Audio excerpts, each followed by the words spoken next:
Thank you for joining us today. I am Congresswoman Joyce Beatty, and I have the distinct honor as serving as the chair of the Congressional Black Caucus.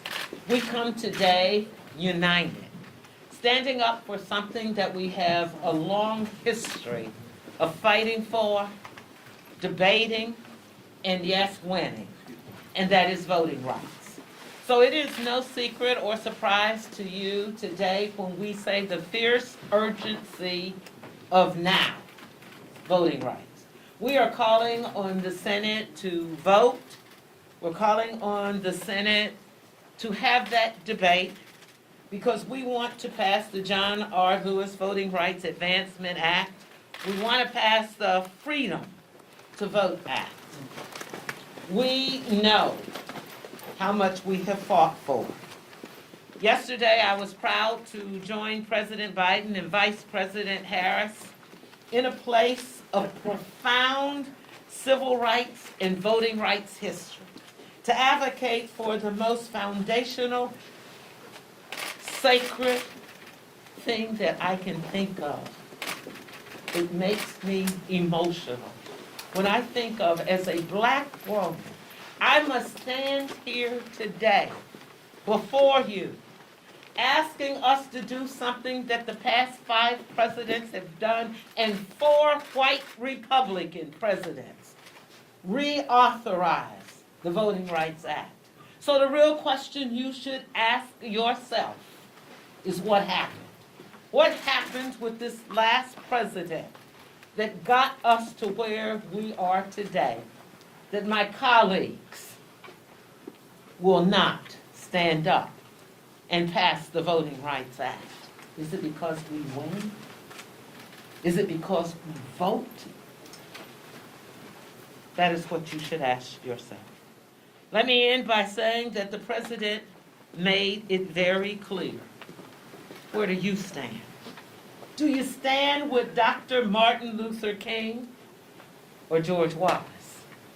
Do you stand with John Lewis or Bill Clinton? Do you stand with Abraham Lincoln or Jefferson Davis? We stand here, civil rights leaders, advocates, legislators, lawyers. We stand here fighting for the people. And so today, I'm going to bring several members up, and we're going to do something a little different. We're going to do the floor house 1 minute for you, with the exception of our leader and majority whip, Clyburn. And then I'm going to ask my members to join me. Birthday lady, Congresswoman Sheila Jackson-Lee, will join me at the podium. Former chair of the CBC, and good to have our good friend Flume back, will join us to help address questions. With that, Congressman James Clyburn. Thank you very much, Madam Chair. I want to surprise you with this. I don't think there is any issue more emotional with members of the Congressional Black Caucus and our constituents than the issue of voting. I don't believe there's any group of people other than the Congressional Black Caucus and our constituents that are really practical when it comes to the political process. No group is any more practical than we are. And that is why when we sent before the People Act, H.R. 1, and the John R. Lewis Voting Rights Act, H.R. 4, over to the Senate, and we saw significant reticence on the part of various senators, when Senator Joe Manchin of West Virginia expressed support for the People Act, except that he had some misgivings about parts of it. So when he decided that he could put together legislation that he thought would be bipartisan, and he proposed what he called the Freedom to Vote Act. Every member of this caucus lined up in support of it, demonstrating the practicality of the political process. So the Freedom to Vote Act is not our bill. We agreed to support Senator Joe Manchin's bill. So that's what this bill is. And we're finding some real issues trying to figure out why is it that when we decided to support his bill, he seems to be supporting a filibuster of his own bill. That to us is very disconcerting. Finally, I think that all of us in the Congressional Black Caucus are very understanding of our history. The 13th Amendment freed the slaves, the 14th Amendment gave us rights of due process and equal access. But it was the 15th Amendment.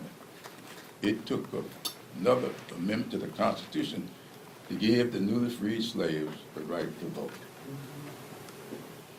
That amendment passed on a straight party line vote. Yes.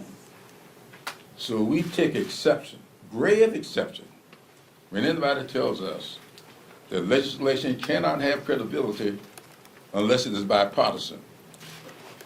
You're saying to us that the 15th Amendment is without credibility. So we're asking all of our friends, inside and outside the Congress, to be careful with that. That's not what history teaches us. And I'm pleased to yield to Chairman Jeffers. Thank you, Mr. Webb. Thank you, Madam Chair, for your leadership, to all the members of the Congressional Black Caucus. The right to vote is precious. The right to vote is sacred. The right to vote is central to the very integrity of our democracy. You can't have a government of the people, by the people, and for the people unless every single American has the unfettered ability to choose their representatives and fully participate in American democracy. The voter suppression epidemic that has been unleashed by the radical right is unacceptable, unreasonable, unfathomable, unconscionable, and un-American. We must crush it, and we will crush it. That is why it's essential, it's important, it's necessary, with the fierce urgency of now, to pass the Joe Manchin Freedom to Vote Act and the John Robert Lewis Voting Rights Advancement Act. By any means necessary, including reforming a filibuster rule that is dripping in racist history in defense of slavery and Jim Crow. On this issue, make no mistake, when it comes to the protection of the voting rights of every single American, we shall overcome.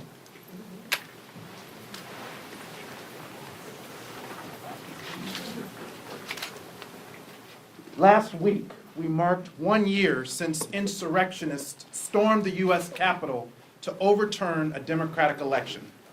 In the weeks before the attack, some Republicans made despicable, false claims against voters in my state of Nevada. But they failed. Their insurrection failed. And in the years since, Nevada has made protecting voting rights our sacred mission. Today, the Congressional Black Caucus is here to use our power and our message to call on our Senate colleagues to protect the freedom to vote. Seize this moment. Pass the John R. Lewis Voting Rights Advancement Act. Pass the Joe Manchin Freedom to Vote Act. Guarantee safe, secure, and free elections for all Americans. The world is watching us, and now is the time to stand up for our democracy.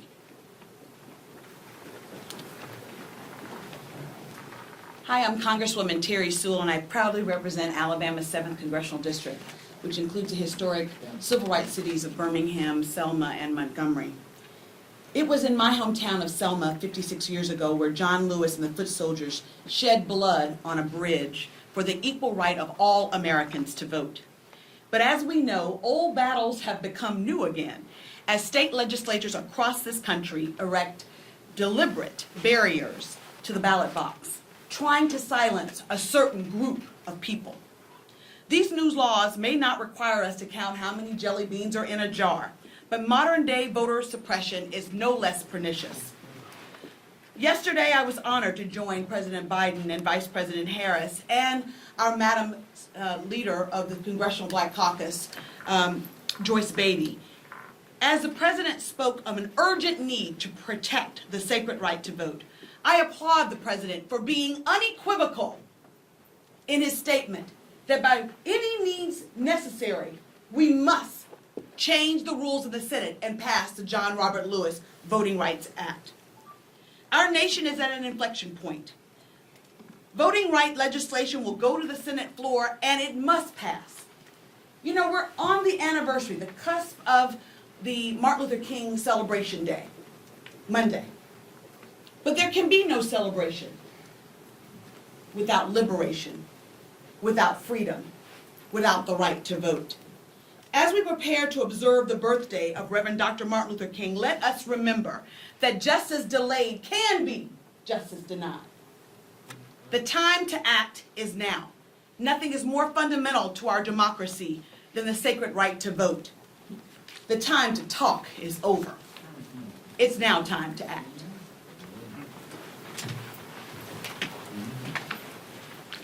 My name is Colin Allred, represent Texas's 32nd District. I'm proud to be here with my colleagues in the Congressional Black Caucus, but I'm also a former voting rights lawyer. I can tell you, we knew when we'd go into court, there'd be some judges that we weren't going to get a good ruling from.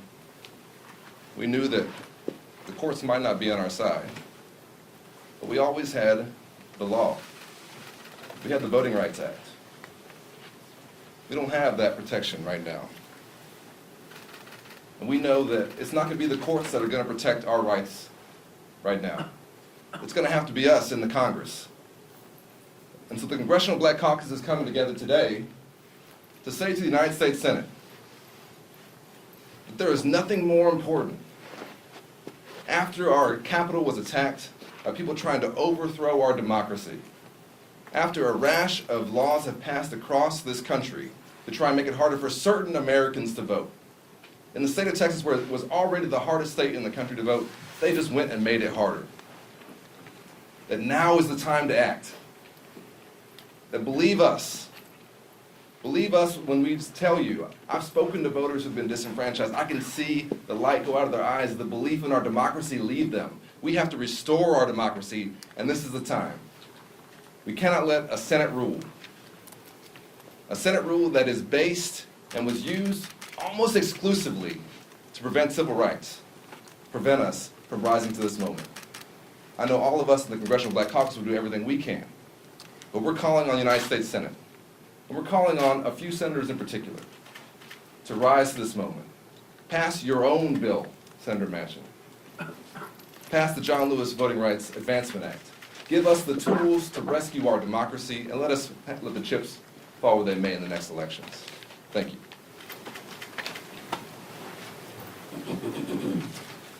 I'm Val Demings, representing Florida's 10th Congressional District. We are the home of the brave, land of the free, the greatest nation in the world. But we are here today to hold America to its promise. I stand today remembering my parents, My father was a janitor and my mother a maid. My dad used to go to work 7 days a week to make ends meet for our family, but I cannot remember a time that my parents did not cast their vote. They saw it as their civic duty. My parents understood that their vote, while they didn't have a lot of money, their name was on no buildings, their name wasn't famous, people didn't rise when they walked into the room, that their vote mattered. And it mattered just as much as the richest man or woman in town. We can talk about health care, we can talk about civil rights, we can talk about women's rights, we can talk about Social Security, Medicare, education. But all of it is at risk. All of it. Everything that you care about, regardless of your party, and everything that we care about is at risk if we do not protect the right to vote. We're not going anywhere. We're dang on sure not going back. We will use every tool within our power to protect the precious, sacred right to vote.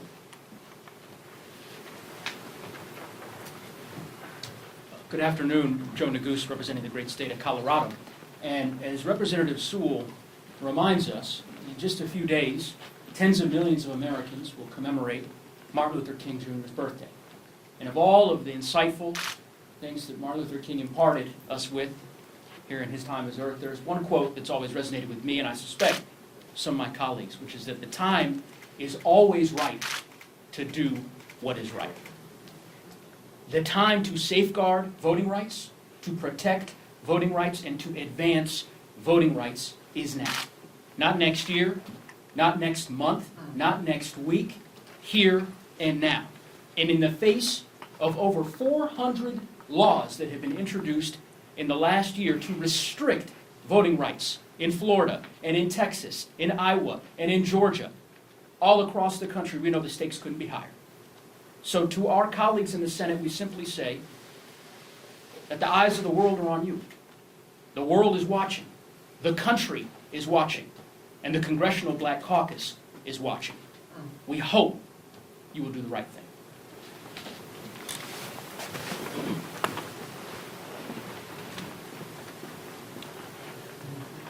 Good afternoon.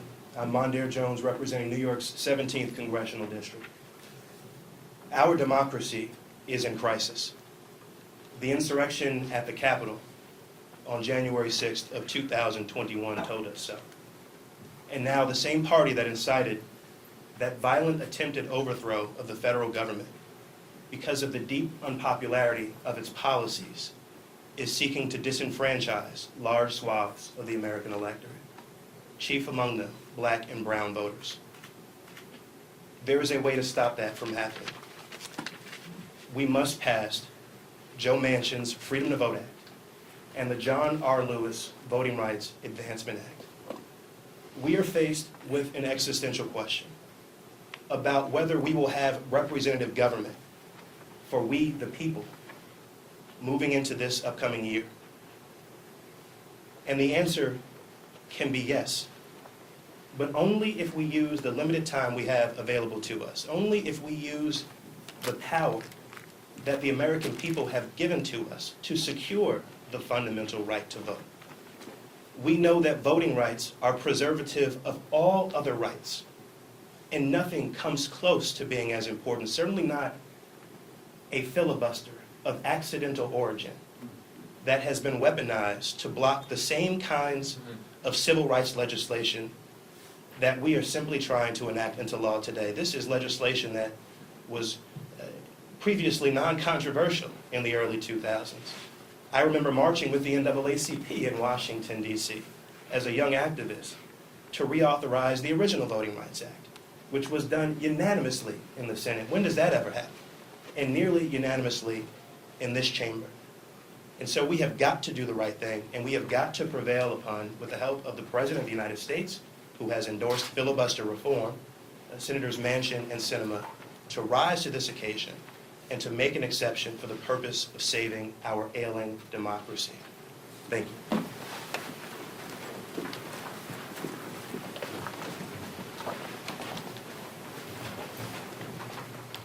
Hello, I'm Congresswoman Lisa Blunt Rochester. I represent the state of Delaware. I'm the last of the 1 minutes. And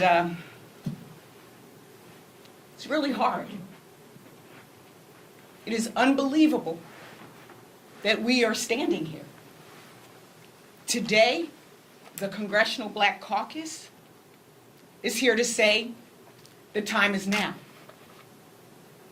I was fortunate yesterday to travel with the Georgia delegation, so many members of the Congressional Black Caucus, Terry Sewell, and our chairwoman, Joyce Beatty, who has exhibited incredible leadership and has shown the country that the CBC, all of us, will stand up and fight, even go to jail for voting rights. I was honored to hear our president and our vice president, the first woman, the first African American and Asian American, speak about the urgency of now, but as unequivocally talk about January, how they did with January 6th, talk about how high the stakes are. And I think everybody here pretty much summed it up. It is about access, people having access to the ballot, which Martin Luther King talked about. Give us the ballot. It's about suppression and trying to stop people from getting water on a voting line when they're just trying to exercise that right. And it's about subversion, stealing elections. We are the conscience of the Congress, the Congressional Black Caucus. And many of you have seen, I carried this scarf on day one. I carried it the day of the insurrection. I carried it to Atlanta. It is from Georgia. It was the oath that allowed my ancestor to have the right to vote. It took brave people to stand up and vote to end slavery. The reality is, had there not been courage before, we would not be standing here. And so today, we say to the members of the Senate to pass the John Robert Lewis Voting Rights Advancement Act, to pass the Freedom to Vote Act, to know that this is not just about a policy, this is about our entire democracy, our way of life. I'm proud to be a member of the Congressional Black Caucus, and I'm proud to say, this is our power, and this is our message to the Senate. Thank you. Thank you. Thank you to all of my colleagues. We will take a few questions, but let me just say, thank you to my colleagues. It's always the right time to do what's right. The fierce urgency of now. And one last one from Martin Luther King. Doesn't matter where you stand in the time of comfort and convenience, but it is the actions that you take during a time of challenges and controversy. It is the time now, Senate, to take that action. Elected officials, don't hide. Don't not support voting rights and then dare to celebrate King's birthday. Stand with us. We'll take questions as I ask Sheila Jackson Lee and Kwesi Fume to join me at the podium. Are there any questions? And we'll ask you to monitor the questions for a time. Madam Chair, thank you. Just as a caucus as a whole, what are you doing? Have you had any direct conversations with Senators Manchin or Sinema? Are you doing anything as a caucus to put additional pressure on them? And then secondly, obviously President Biden will be here tomorrow. Do you think that can change hearts and minds beyond his speech earlier this week? And if these bills fail again, what is the plan B? Well, first of all, let me say yes, yes, and yes. Yes, that on behalf of the Congressional Black Caucus, and you heard our majority whip say he has met with Manchin and talked with those senators. I have met with Sinema, a colleague of mine, when I came in as a freshman to Congress and a friend. So we've had a number of conversations. I've had a conversation with Senator Manchin, too many to count with Senator Schumer. And let me just say, the Congressional Black Caucus brought Senator Schumer into our official caucus meeting where we've had a dialogue. He was most gracious yesterday in taking time from his meetings to talk with me multiple times. So we are conversing, they know where we stand, and we've seen progress. You know, we brought him into the caucus and we started talking about it had to happen now, before the King's breakfast. We wanted to see action. Within 48 hours, he was talking to the media using by January the 17th or the King's birthday. And I take great pleasure in saying that happens because of us. We've not been silent. So to your questions, we've met with the president, the vice president, as Congresswoman Lisa Blunt Rochester said, we flew out on the plane with them. And I assure you, going and coming back, one conversation, voting rights. Being more engaged and taking the debate, making the debate, and taking the vote. Thank you, Chairwoman. Oh, who's back there? Now, I'll go to you and then Oh, I'll go thank you. Do you wish then the Senate, you mentioned your conversation with Senator Schumer, do you wish the Senate moved sooner on this? Like, they spent a lot of time on the Build Back Better agenda. Was this something that should have been taken up last fall when this first got started with John Lewis Wright's voting rights bill was first introduced and stuff? Well, clearly, we want voting rights. We can't look back to what didn't happen before. Certainly, when you work hard, the House has done their job. We voted on it. We passed it in the House. We would have liked that continuum to have taken place. It didn't, so here we are now, wanting the voting rights. Do you want to add anything to that, Sheila?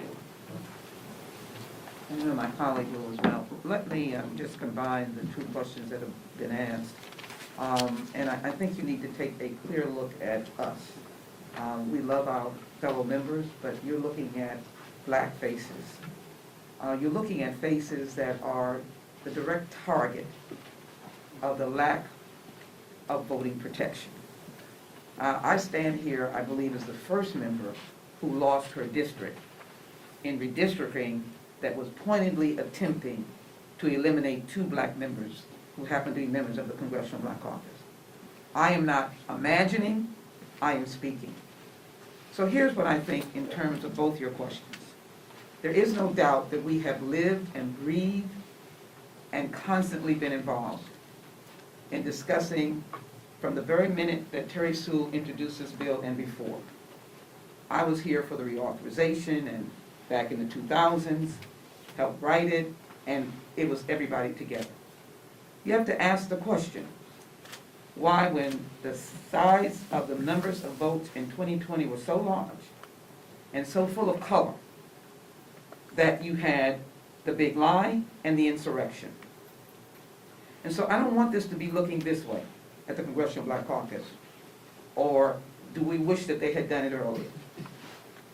There are 2 obstacles. Members in the Senate who are willing publicly to say that they're opposed, that happen to be Democrats.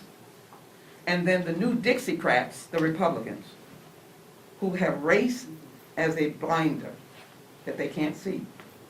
So I simply want you to say, and I think the answer is, we are here now today.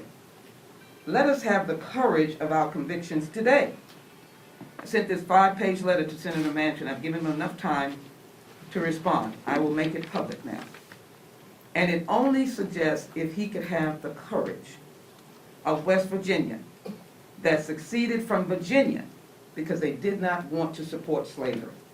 So just simply end by, we have done everything we could. We are very grateful to the President and Vice President, grateful to Majority Leader Schumer and to our chair. But I want it to be looked out. The question needs to be asked of those who are stopping the vote in the Senate, can you understand Dr. King's words that I will close with. And he said, "We shall overcome. The arc of the moral universe is long, but it bends toward justice." Thank you. If we get that done, if he thinks that way, if he's courageous, all of this will be for naught to get rid of the filibuster. Thanks. We'll go there, and there, and then we'll probably have to close out for votes. Thank you, Chairwoman. There's been some new reporting about potentially using a NASA bill as a shell to move it back to the Senate, the Freedom of Vote Act, to speed it up, avoid some sort of procedural hurdles. But inevitably, it still seems like it's heading towards the filibuster in the Senate. Do you have any reaction to some of this new legislative maneuvering as a procedure? Is it sufficient, do you think? I don't know that it's new. Certainly, if you look back to history, we have done all kinds of things. We do what we want to do. Certainly, there has always been an opportunity in our process that you can bring a process to procedure vote to the floor. You can also have a bill in the House and put a bill in it and send it back then to the Senate, which you're making reference to the NASA bill. We've done that throughout our history. For us, we're very clear. We want to vote, and we want to send it to the president.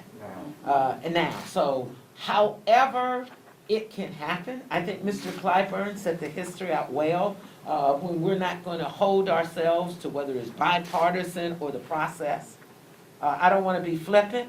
I want a bill. I want it passed. It is the Senate's process for however they get it done. We want it signed by the president. Next. What do you say to your constituents and voting rights advocates who are growing concerned if either bill isn't passed as we approach the 2022 midterm elections?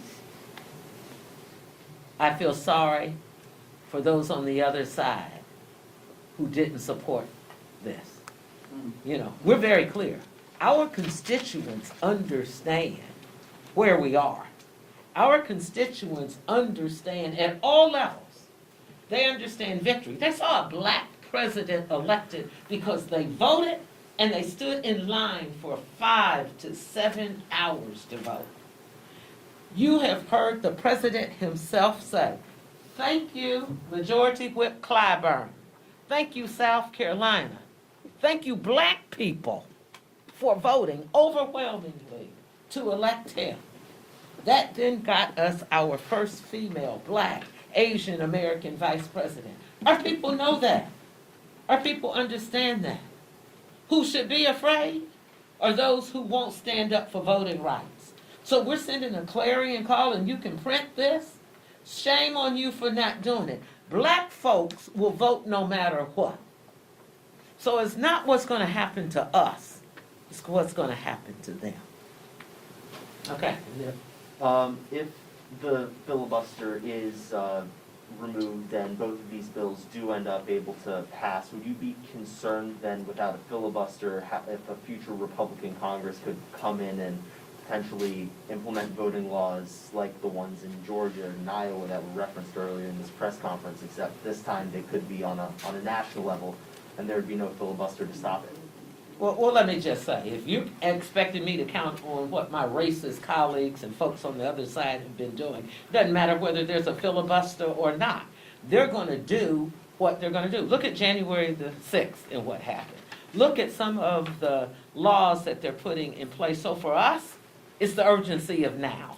For us, it's getting the voting rights law passed, signed by the president, and I'll worry about 2 years when I get to 2 years. Kwesi, would you want to say anything to close us out?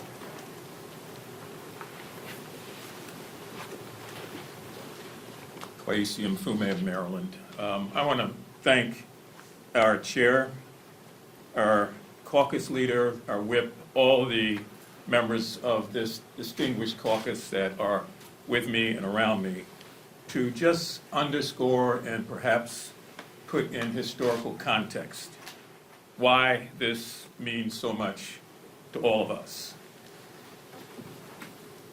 34 years ago, in this building, a young John Lewis stood with me as we went to a press conference, unknowing what we were going to deal with.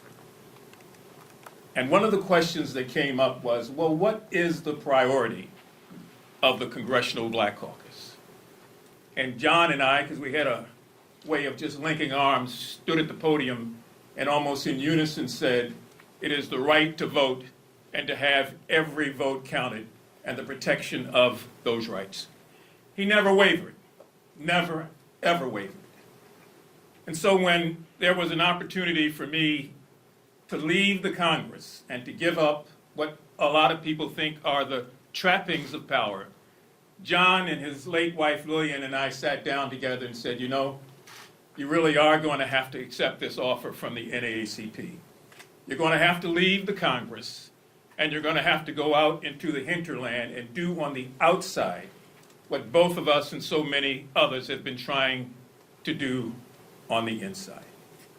And so I left to head up the NAACP for almost 10 years and to work in every state in this nation on the notion of a very basic concept that he held up to his death that was near and dear to his life, the right of people to cast an unfettered ballot with every expectation that that would be counted.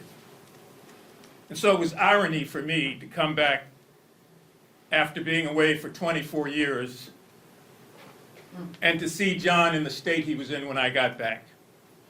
And he called and he said, well, my friend, you've come back in from the cold. But the fight, that fight that we talked about in 1987 is still very much alive. So when the chairwoman talks about the visceral meaning of this to all of us, or the gentlewoman from Delaware or anyone else, it is not contrived. It is what we believe. It is what we feel. It is in our DNA. It is what we are compassionately committed to, no matter what. Trust me, John Lewis is in this room now. His spirit, 34 years later, still resonates in this building. And the tragedy is that we are now fighting the same fight that many of us thought was behind us.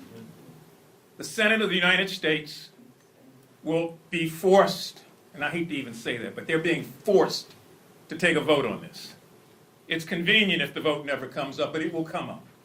And everyone will be judged by history on how they stood, on how they acted, on how they voted when the rights of Americans all across this country to vote and to have those votes counted would in fact come before them. I urge everyone in the Senate to think about the things that have preceded you and all of us, to think about this nation, to think about the history of segregation and Jim Crow, the history of exclusion, so that when you cast that vote in the Senate, you are casting it to do away with those things, not to reaffirm them. Thank you, Madam Chair. Thank you. Our power, our message. This ends our press conference.